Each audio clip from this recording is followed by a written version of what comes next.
সোনা, সোনা মা, তুমি কি রান্না করছো?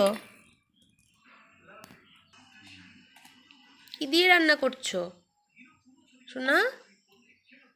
সোনা মা, আমার খিদে পেয়েছে তো, তাড়াতাড়ি রান্না করো।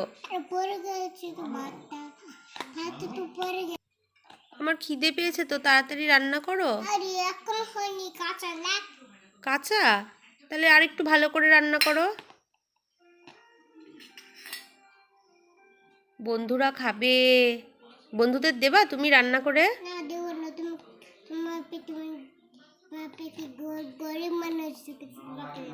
ও, আমাকেই দেবা শুধু? আমার পেটে গরিব মানুষ ঢুকেছে? কি রান্না হচ্ছে? ভাত রান্না করছো? আচ্ছা, সবাই গিনি রান্না দেখো। গিনিকে যদি ভালো লাগে, গিনির পাশে থেকো সবাই। আমাদের চ্যানেলটাকে সাবস্ক্রাইব করো, লাইক করো, শেয়ার করো, কমেন্ট করো বন্ধুরা। টাটা করে দাও বন্ধুদের। হ্যাঁ।